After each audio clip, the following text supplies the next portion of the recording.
Okay.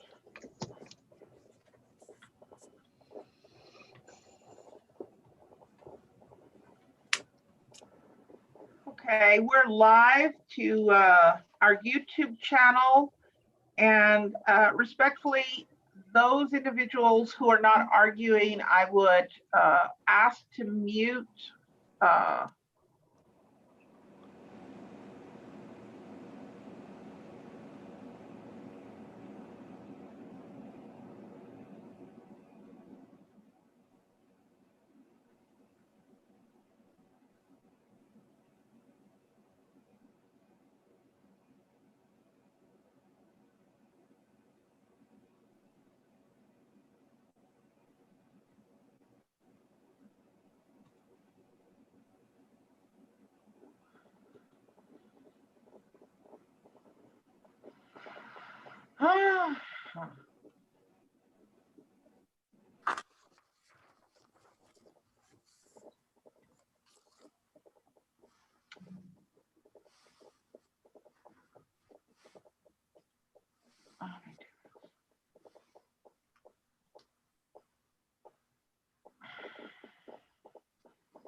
Liz, can you hear it on YouTube?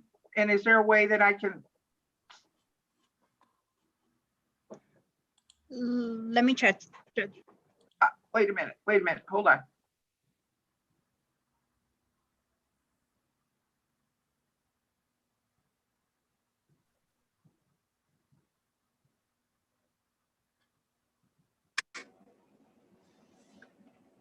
YouTube is working, audio and video.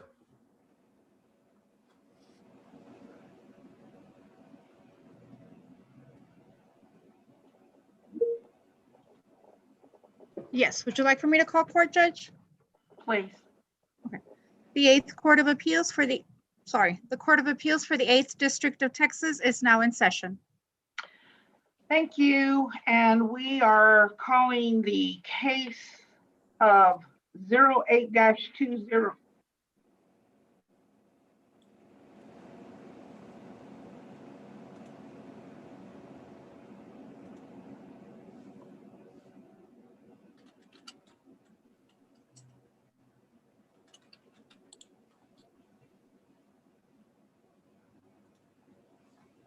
-00060-CV. Counsel, before y'all began, I apologize for the technical difficulties. This is the first time that I've done YouTube, so you're going to have to excuse me for a minute. They're telling me it's not live streaming. Let me just check. I think we are good. You're getting a message, it's not? It is live streaming. I have it on my screen just to verify. Okay.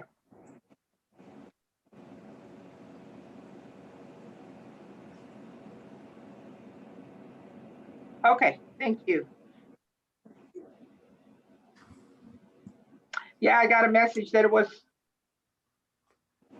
Okay, terrific. Thank you. I appreciate that. Thank you, Judge Ferguson. Now, I just want to ascertain, Ms. Keeney, you're going to be arguing on behalf of the appellant? Yes, Your Honor, I'll be arguing for all of the appellants. Okay. And Ms. Ellison, you're not arguing, is that correct?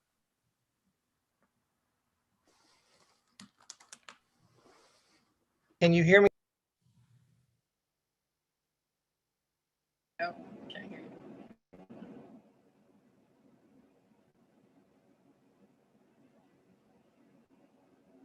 Hold on. I can't hear. Can you hear me now? Yes, I can. Okay. Ms. Keeney is taking the lead. I'm here for backup and if I need to fill something in at the end. All right.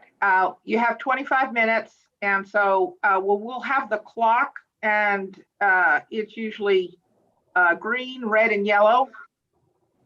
And so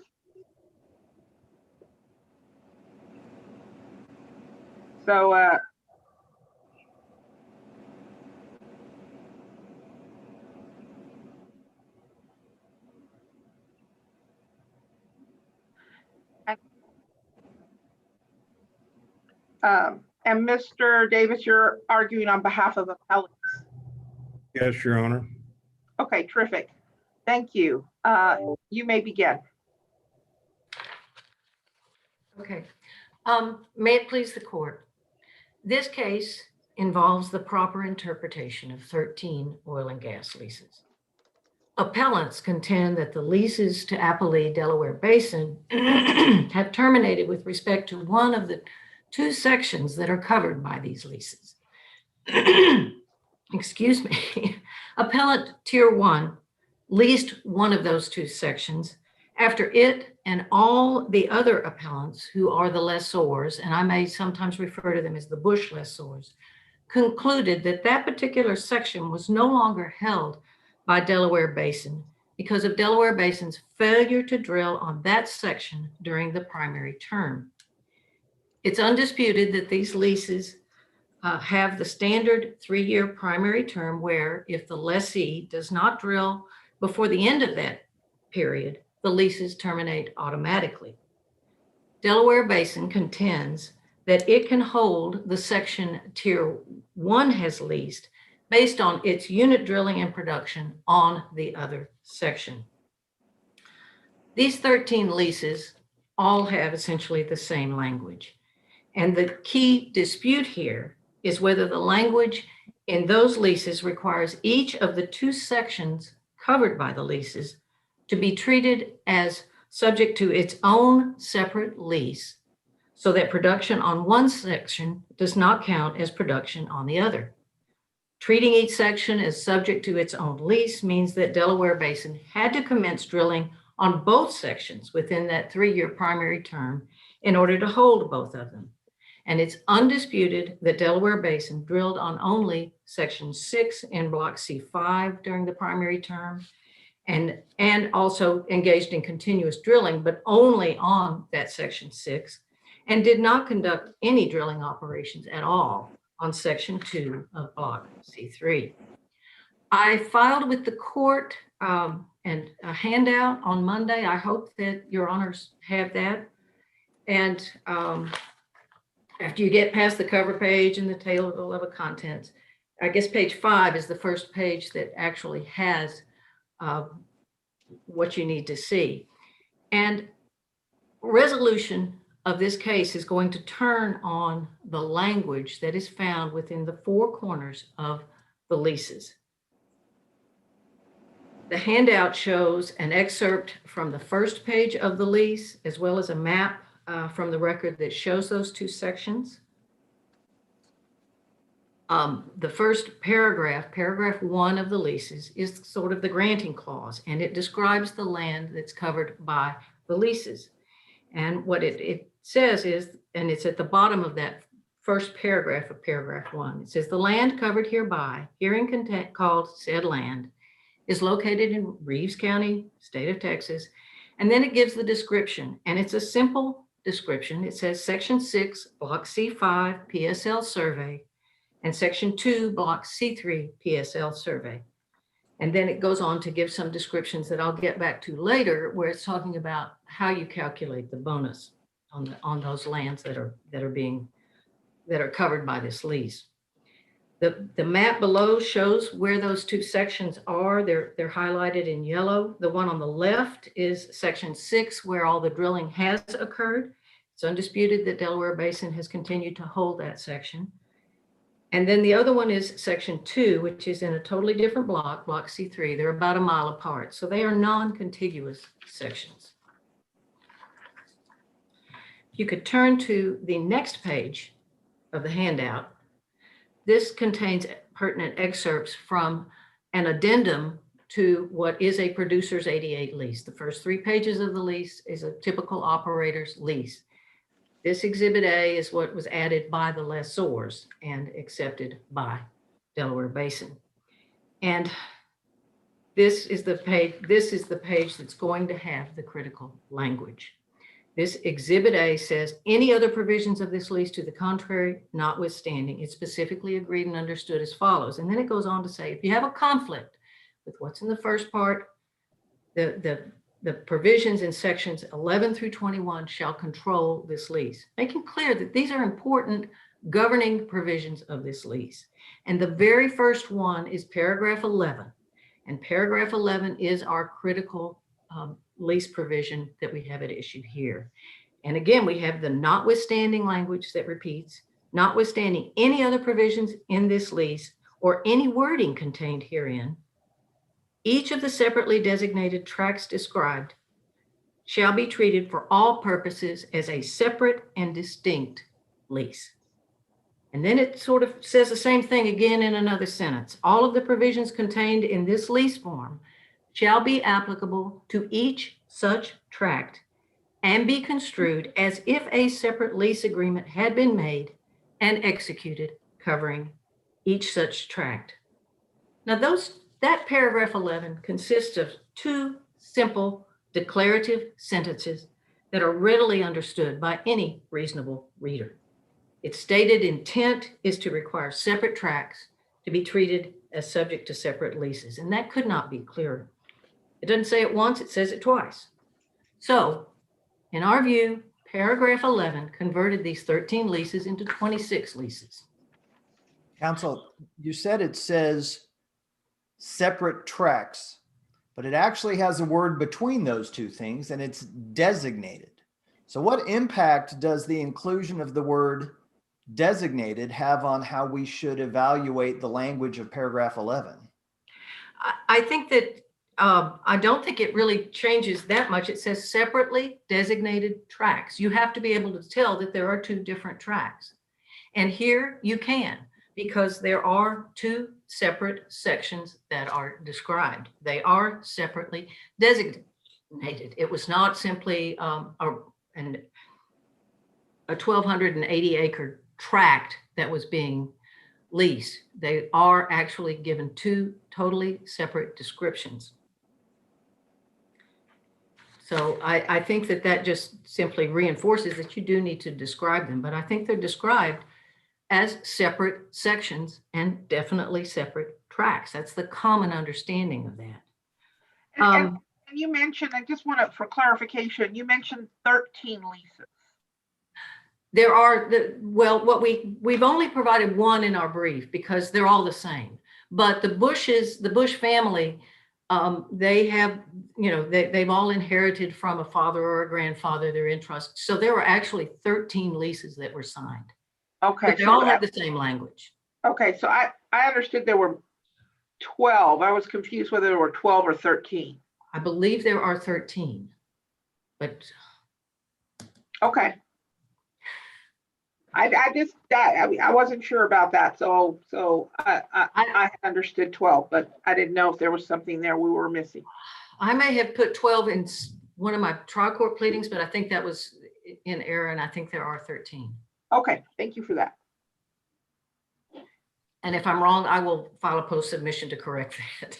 No, you said 13, I believe in your brief, but we understood 12 from the trial court, so that's why I was trying to get some clarification on that. But you're definitively sticking to 13. I believe so, and Mr. Okay. Ellis will correct me if I'm wrong. Okay, thank you. Okay.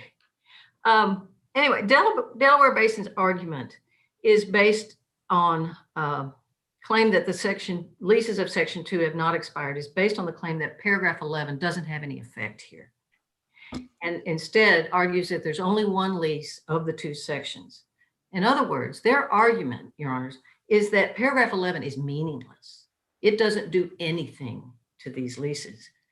And they argue that it's necessary to render paragraph 11 meaningless because paragraph 11 uses the term tracts, and the legal description on page 1 of the leases describes these two tracts as sections. The fact that the word tract is used instead of section doesn't provide a basis for rendering paragraph 11 meaningless. The common understanding of the term tract, which is not defined in the leases, is that it is a specified parcel of land, with the term itself not importing any precise dimension. the term section differs from tract only in that a section gives an indication of the size of the tract, 640 acres. And that difference doesn't provide a basis for rendering paragraph 11 meaningless. Now, Delaware Basin pairs that argument with an interpretation it makes of paragraph 1 of the lease. So if we could go back to page 5, which has that first paragraph 1.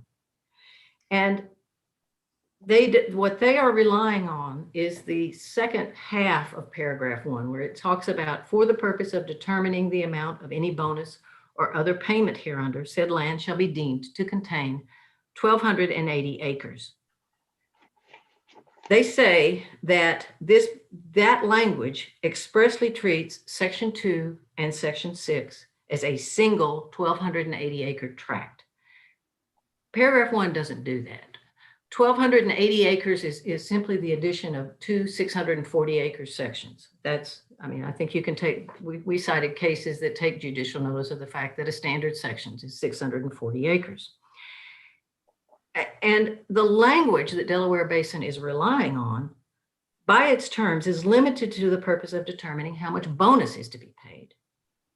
It describes the acreage as 1,280 acres, but this language doesn't even say that the 1,280 acres is a single tract. It just refers to the land. In fact, there is no place anywhere in these leases that ever refers to the two sections as a single tract. The only place that paragraph 1 even uses the word tract is when it says the recital of acreage in any tract shall be deemed to be the true acreage thereof. Well, that recognizes there might be more than one tract. There could be multiple tracts. And in fact, in this lease, there are two, because it's section 6, block C5, section 2, block C3. Thus, if you actually read paragraph 1, it doesn't support Delaware Basin's argument. Now, in its brief to this court, Delaware Basin attempted to bolster its argument by saying it's okay to render paragraph 11 meaningless by claiming that Delaware Basin agreed to Exhibit A, which has these additional provisions, and including paragraph 11, but that it didn't agree to a non-existent Exhibit B, which Delaware Basin claims is the document that would have labeled the two sections as separate tracts. Well, Your Honor, this characterization of the facts is a fiction. There is nothing in the record that shows the Bush lessors proposed and Delaware Basin rejected an Exhibit B to these leases. There's also nothing in the record that supports Delaware Basin's characterization of the addition of an Exhibit B as a business practice on the part of the Bush lessors.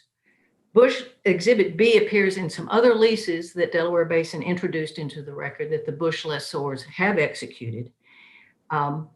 And if you look at those Exhibit Bs on those other leases, those legal descriptions were longer and wouldn't fit on the first page of the producer's 88 form. There wasn't any need for an Exhibit B here because you could readily put these two simple descriptions of two sections on that first page. Moreover, as we set out on page 9 of our reply brief, this attempt by Delaware Basin to compare the leases at issue here with other leases violate, and that alone violates the Four Corners rule. The court need not concern these others, but I think it's worth looking at this because it actually illustrates what's wrong with Delaware Basin's argument. Paragraph 1 of each of these other leases that the Bush lessors executed has language that totals up the acreage for bonus purposes in the same way that the leases at issue here do. For example, the one that Delaware Basin relies on most, and I think we discussed that in our reply brief, is one that says the land described in Exhibit B shall be deemed to contain 50 acres.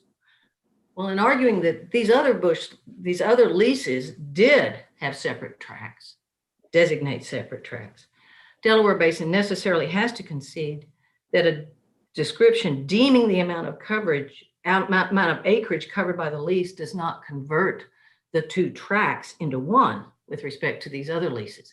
Well, if it doesn't convert two tracts into one with these other leases, then the argument they make here falls apart, because that too is simply saying that we're going to deem the land leased as 1,280 acres.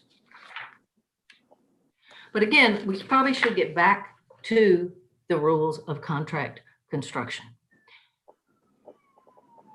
And So, Your Honor, Ms. I'm trying to, Keeney? yes, Your Honor. All right, so going back to the face of the lease itself, is there other language or other provisions that you believe position such that when we harmonize the entirety of the lease or look at it in whole, that there are particular provisions that you think are consistent with your interpretation? Yes.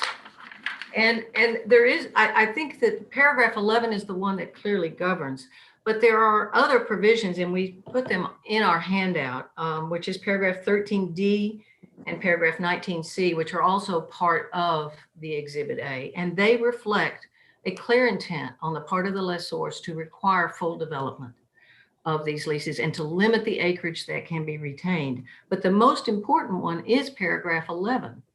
And that you'll see through the Exhibit A an intent on the part of the lessors to make sure that all of this land is developed. And paragraph 11 is the very first one, and it's the most important one because it requires drilling on both sections. And there is nothing that would support treating paragraph 11 as a nullity, which is essentially what it's not even essentially, that is a necessary component of Delaware Basin's argument. And that violates the most Sorry to basic. interrupt. My understanding of part of their argument was they were indicating that the obligation to designate tracts fell on your clients, not on them. And so I didn't get them to say that entirely their argument that paragraph 11 was meaningless. I took part of what they were saying to be, if someone has to designate these as separate tracts and no one did, therefore they should be treated as a single tract. Am I misunderstanding? I think that is their argument, Your Honor, but I think that is a sophistic argument.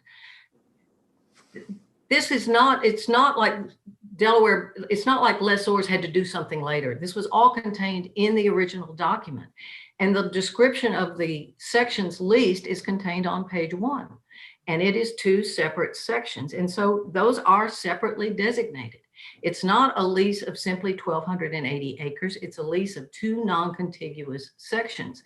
And whether they say it's ineffective, if it's ineffective, that means it's meaningless.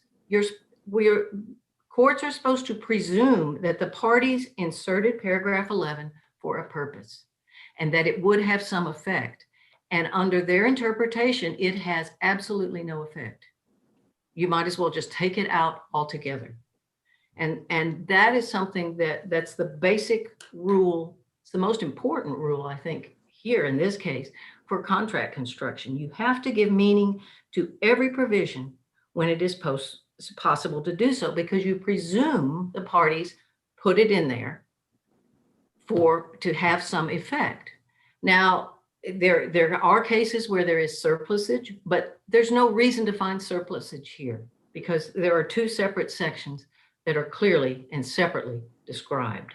I think there are other rules of contract construction that apply, the plain language rule. And Your Honor, I can't see the timer. I thought it was going to be visible. I'm not sure how much time I have left. Should be, you have a little over 6 minutes left. Okay.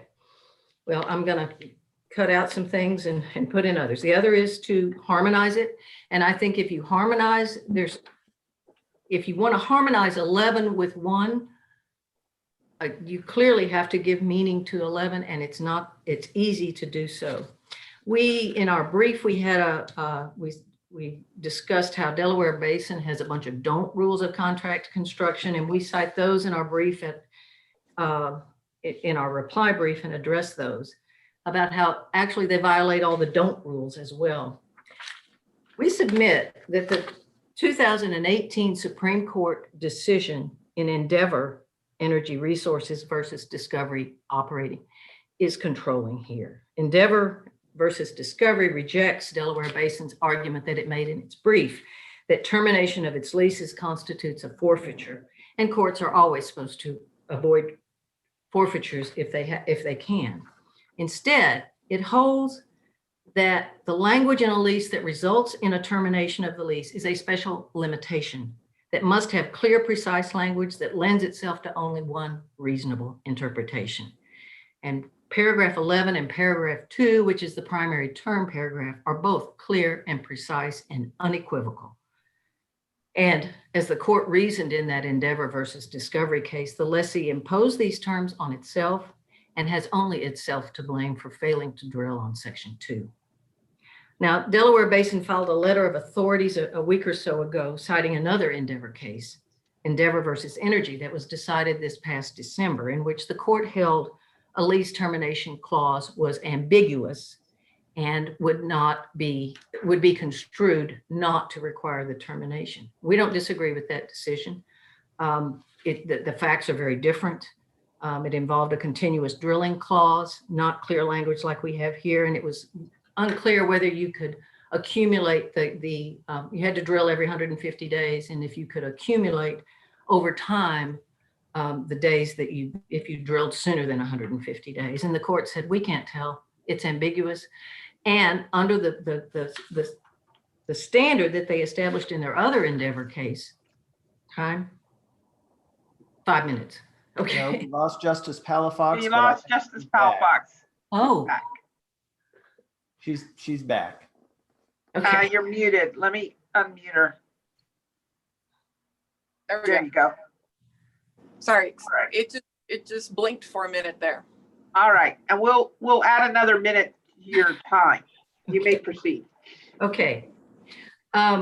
So, the case, the letter of authorities that was filed earlier this month, we don't disagree with it, but all parties have agreed that these leases are unambiguous. And it's only when it's So, ambiguous. Miss Kinney, what's your position on these outside leases then? Do you believe that we should entirely ignore them 100%? Or do you feel as if they contextualize the case in some way, and in that role, we can view them, we can look at them, but it doesn't undercut your argument? Or are they problematic because they violate parole evidence? I think they violate parole evidence. I don't think you should interpret one lease by looking at the others. But what I wanted to point out was that they don't hurt us. I don't think the court needs to consider them. I think you need to decide it based on the four corners of the document. But if you look at these others, they only reaffirm the correctness of Tier 1's and the Bush lessor's interpretation of these leases. Does that answer your question? Yes, thank you. We also, in our brief, we also cited a couple of cases from this court that illustrate the common use of a clause like paragraph 11. And these are actually lease termination cases, pretty much like the Endeavor cases that are referenced in the brief and that I've discussed today. And one is Fisher versus Walker, and the other is Riley versus Merriweather.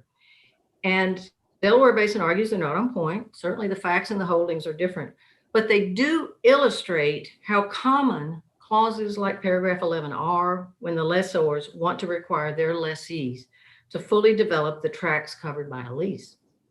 Fisher enforced a clause that overrode the general rule that drilling on one tract would hold all of the property covered by the lease, recognizing that specific clauses like those that are in paragraph 11 would control. But Fisher also illustrated that a lot of parties do precisely what the Bush lessors did in this case, which is sign a single lease for efficiency's sake, but require the lease to operate as a separate lease for each tract that's subject to the lease. And in that case, there were 10. Actually, the lessee recognized it needed to drill on every single tract because of that language. What it hadn't recognized was that it was only going to hold what it held in a drilling unit. And I think Riley versus Meriwether also illustrates the enforcement of a specific lease termination clause. And there, as here, the language affecting termination was clear. This court held it applied. And if the court doesn't have any other questions, I'll reserve the rest of my time for rebuttal. Justice Rodriguez, you're muted. I'm sorry. Thank you, Judge. I appreciate that. I think you have about a minute or a minute and a half left. Does the panel have any further questions? No. Thank you. All right, Mr. Davis, you may proceed. Thank you, Your Honor. May it please the court. I think it's important to note that there are 6 things in this case that are not in dispute. The first thing that is not in dispute is that Delaware Basin Resources was developing the property and had not reached the end of continuous development at the time that their title was contested. That is, of course, assuming this is one lease involving 1,280 acres. The second thing that's not in dispute is Delaware Basin understands the concept that a single document can create multiple leases. I mean, we get that. And there were a bunch of cases cited to that effect. Of course, they didn't have this language, and we understand that. And we also understand, like is on one of the handouts, that when you reach the end of continuous development, each production unit becomes its own lease. We get that, but we're not there yet. We also understand the second clause that if you pool a part of this acreage with adjoining acreage, only the land contained in the pooled unit from the lease is preserved after the end of continuous development. So we understand that, but we don't think the post continuous development term or the pooling term inform the decision here. Paragraph number 11 provides, and I'll just use appellant's handout. When we get completely the concept that you can have an addendum that in the event of conflict, it controls over the body, if you will, of the lease. We get that. The problem is when you look at the language, the only place, and this is undisputed, the only place any land is described in this lease is in paragraph 1.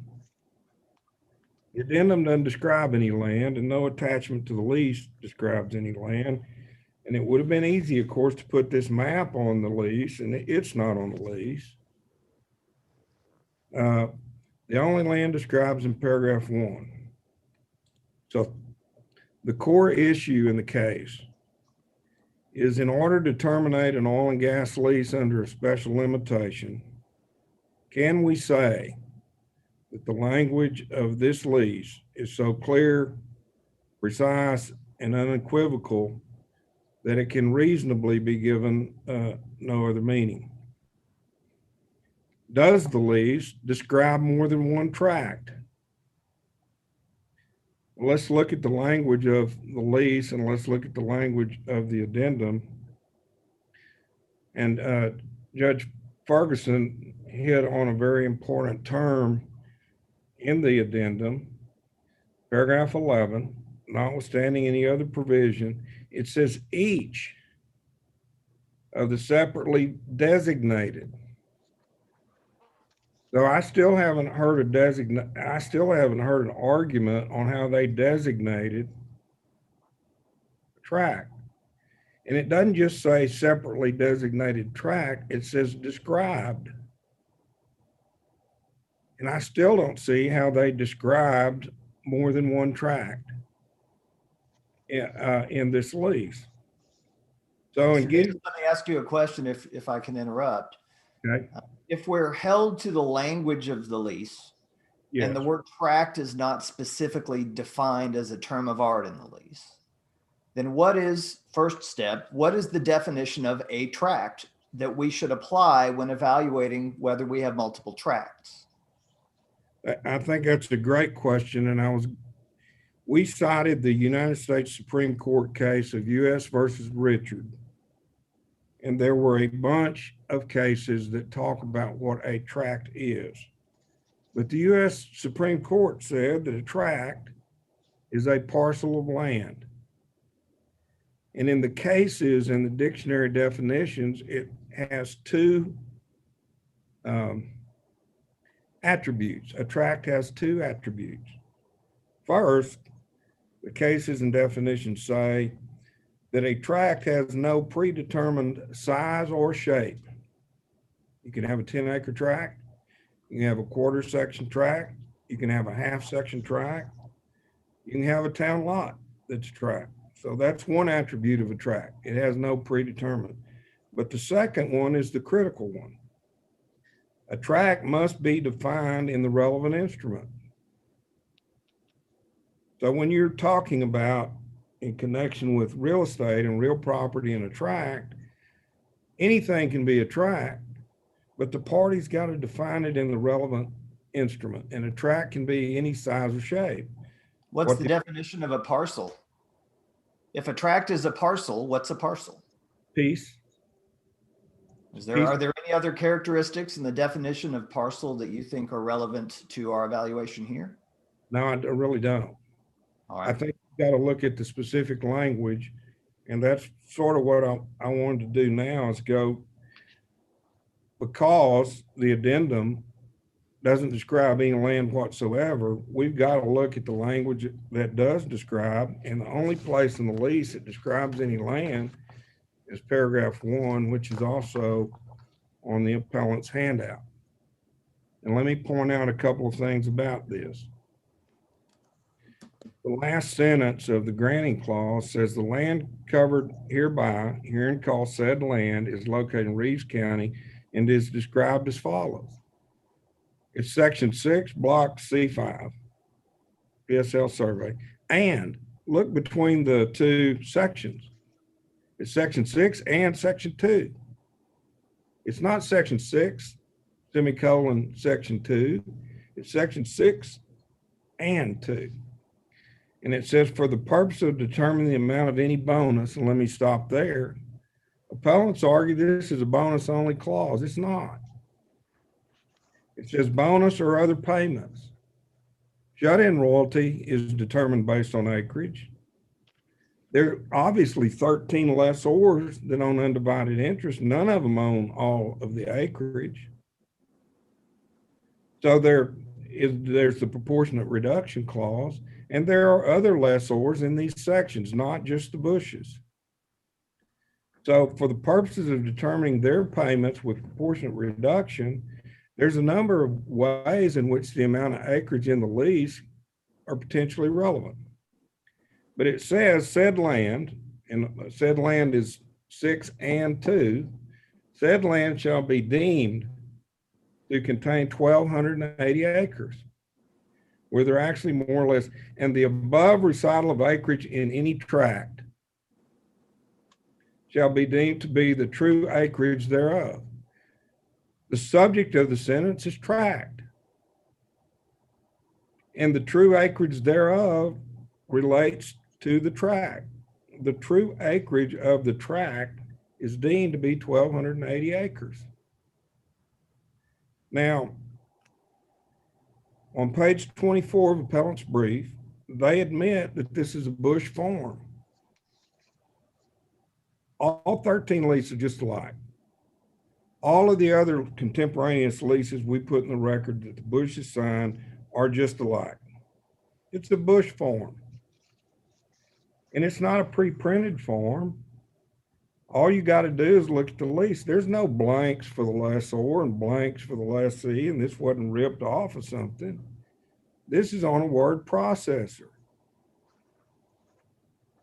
Granted, it's the form that the Bush family uses, And they said, one of the arguments they make is there wasn't enough space in the lease to put tract 1 and tract 2. It's on a word processor.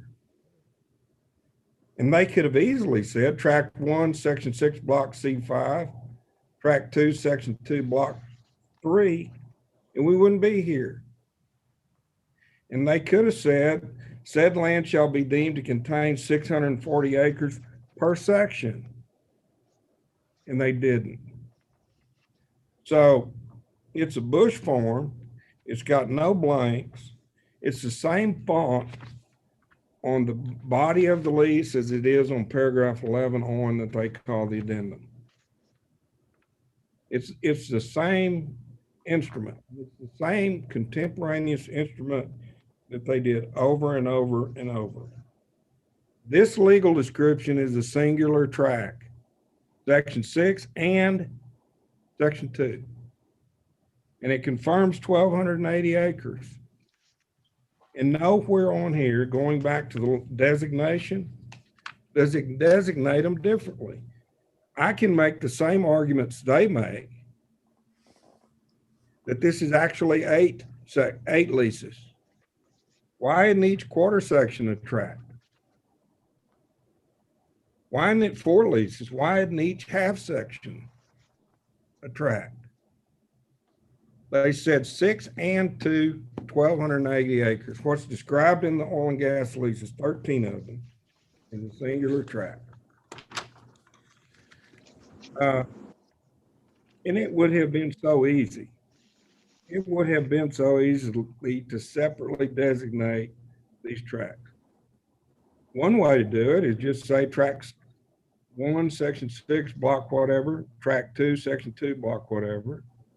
Another way is just assign 2 leases. Just put section 6 in one lease and section 2 in another. But So, Mr. David, sorry to interrupt you. The timing's hard to coordinate here. If I understand your argument, you're saying that paragraph 1, the legal description, results in a description of a singular tract, correct? a single tract. A single tract. So, but then when we get to section 11, the language in 11 that's so critical here, it's using the plural to say each of the separately designated tracts described. Correct. So wouldn't it, to be consistent, wouldn't it have to say the singular tract described as opposed to using, plural language? 2 answers to that. One is it says each of the separately designated tracts described. And 2, it does use the plural. And plural means more than one, okay? We cited some case law in our brief about the use of forms. And forms don't always fit perfectly, particularly if the people don't take the time to clear them up. In this instance, it would be clearer, and my argument would be stronger if tracts wasn't plural. But there's still no separate designation, and there's still no described multiple tracts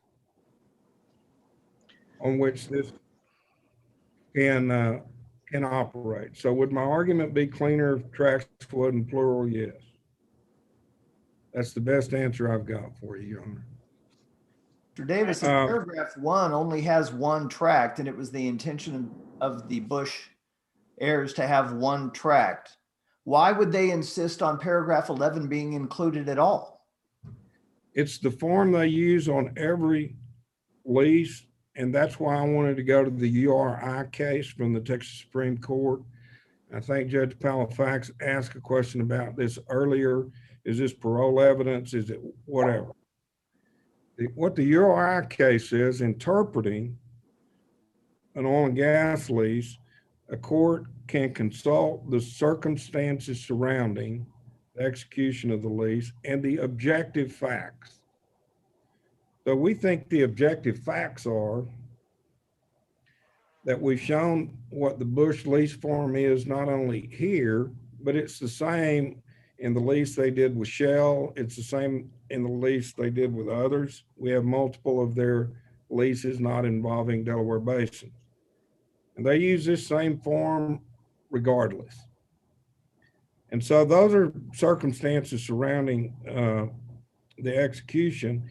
And in those, I think what the circumstances surrounding show is they know how to separately designate tracks. In those other leases, they put track 1, track 2. One of them has 5 tracks. And they put it on an exhibit B, and they just say the land described on exhibit B. They describe them track 1, and they put the acreage. Track 2, they put the acreage. Track 3. Now that is a separate designation, and it is also describing, each track is separately described. So they knew how, in clear and unequivocal language, to create an oil and gas lease with separately designated tracks. And it makes a lot of sense in the age of horizontal drilling to put 2 sections in one lease. And it makes a lot of sense for Delaware Basin to start in one area. It's like vacuuming carpet in your house.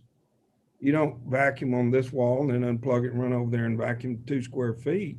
You start in an area and you build on it as you drill. And we, in Delaware Basin, drilled 2 $8-9 million horizontal wells during the primary term. They drilled 4 during the continuous development period before this dispute arose. And that takes me to the Energen Endeavor case. And unfortunately, I'm too familiar with it.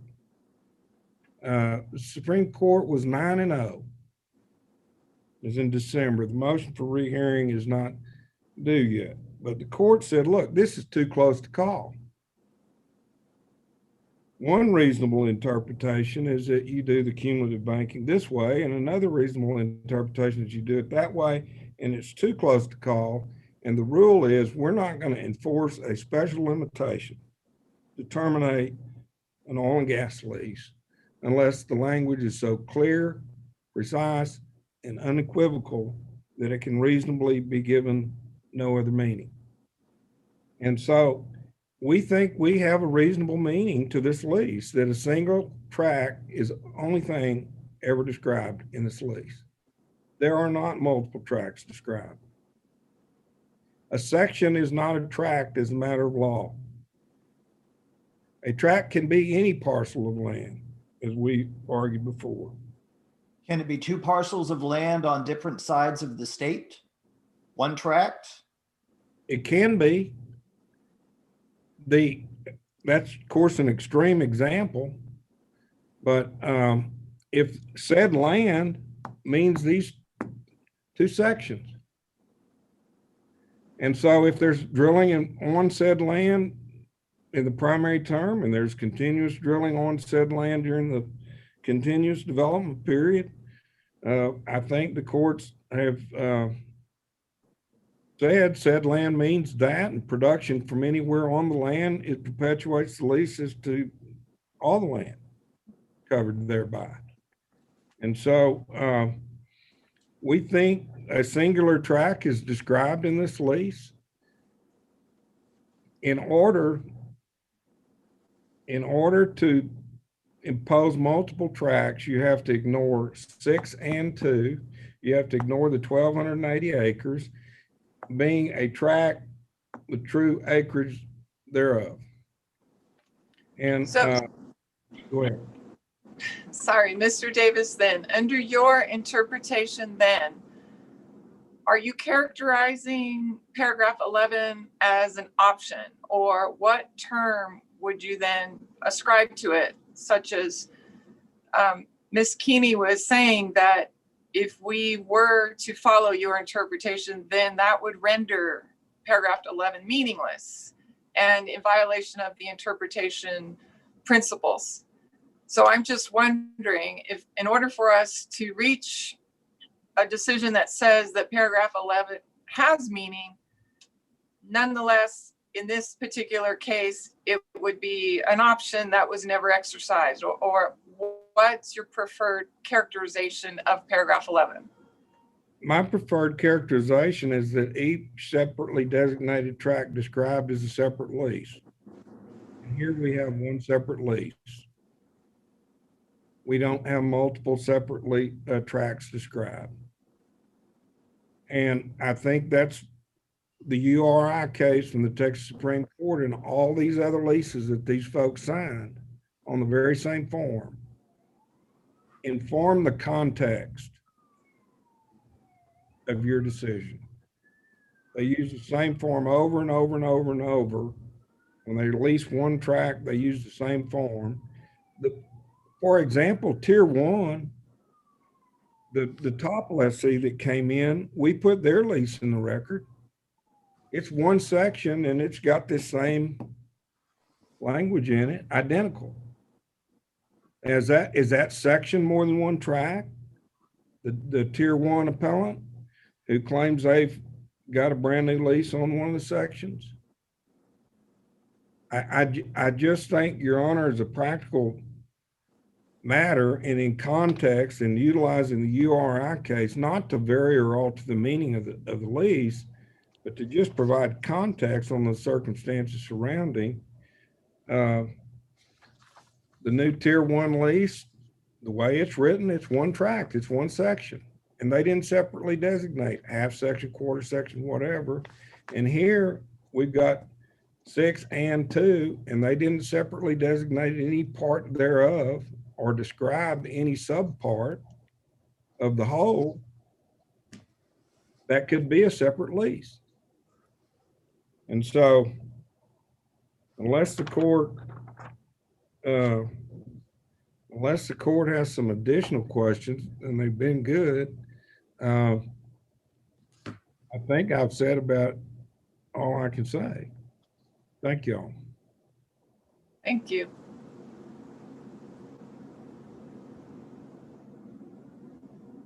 Ms. Rodriguez, Justice Rodriguez, we can't hear you. Ms. Keeney, I apologize. Rebuttal. Okay. Can you see the clock? I cannot, but I'll be okay. I think. All right. I have a watch, so I'll just take a look at that, and I don't think I'll need more than 10 minutes. All right. First of all, counsel for Delaware Basin keeps referring to this as a Bush form. If you'll look at page 5 of the handout, which is the excerpt from the first page of the lease, up at the top, and I left this on here for a reason, it says producers 88. This first part of the lease is not a Bush lease. It is a producers 88, which is what most oil and gas operators, I think you can find that discussed in case law with judicial notice of the fact that that actually is the operator's part of the lease. Now, the additional language in the addendum that is similar in other Bush leases. But again, we need to look at the 4 corners here. The plain language in paragraph 11 to this lease is precise and clear and unequivocal as to its intent to require the 2 tracts that are covered by these 13 leases with Delaware Basin to be treated as a separate lease for each section. That is clear.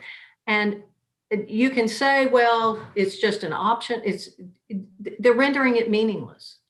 There is no way around the fact that you could drop paragraph 11 out and it doesn't change their interpretation of the lease. It is meaningless under their interpretation when it's readily interpreted to harmonize with the rest of the lease to find that these are 2 separately described sections. These are 2 non-contiguous sections that are a mile apart. I think Judge Ferguson, your comment, could one be in El Paso and could the other be in Tyler? Well, he's conceded yes. Well, the logical understanding of that anyone would have by looking at that is that you've described two separate tracts. A tract is a parcel. A section is a specific type of tract. It's a parcel that's 640 acres, generally speaking. Now,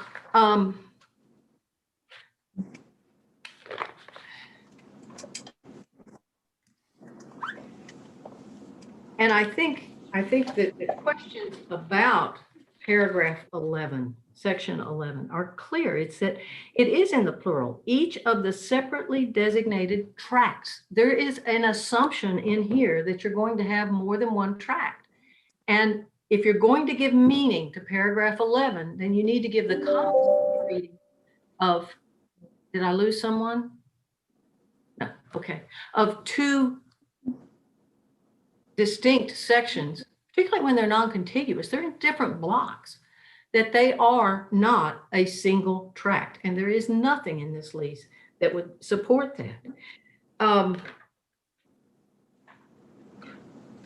Mr. Davis argues that you can look at all these other leases, looking at the surrounding circumstances. I don't think that you can do that to vary the terms. You still have to look at the language. But as I pointed out, their reasoning on those basically falls apart, and it actually undermines their own argument. I don't think those other leases help them. I think they hurt them. Now, it's true that the Tier 1 lease uses exactly the same form and the exact same Producers 88 and the addendum, and it is only one section. And we would concede, and we set that out in our brief, there are rare occasions when you can't give meaning to a paragraph. And you couldn't give meaning to paragraph 11 in the Tier 1 leases because there is only one section. You can give meaning to it here. And when it's possible to give meaning, courts must give meaning. And that's the whole duty of construing a contract, to give meaning to every provision. This court was faced with that argument in the Fisher v. Walker. In fact, they tried to distinguish that case on this basis, in that this court said that specific special limitation had to be interpreted to require termination because otherwise it would have no meaning. So this court followed that rule of you must give meaning to every provision when it found that that particular lease termination clause had to be applied. Otherwise, it was meaningless. And you can say it's ineffective, but paragraph 11 is ineffective is what they would like to say. But saying it's ineffective is saying it's meaningless. It doesn't serve any purpose.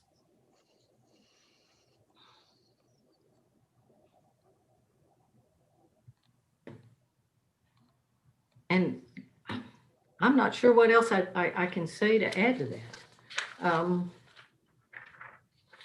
I have a question. Okay, thank you. All right, it may be repetitive, so I apologize for that, but Mr. Davis is reminding us of our duty to interpret the lease, making sure that the language is clear and precise and unequivocal if the impact of that will be a termination. So given that responsibility in mind, are you putting forth that the specifically designated phrase arises from the inherent language of the description itself, the legal description, the section 6 and the section 2, and also maybe the non-contiguous nature of the property? Yes, I think that the common understanding when you're talking about two sections of land and you describe them separately is that those are separately designated.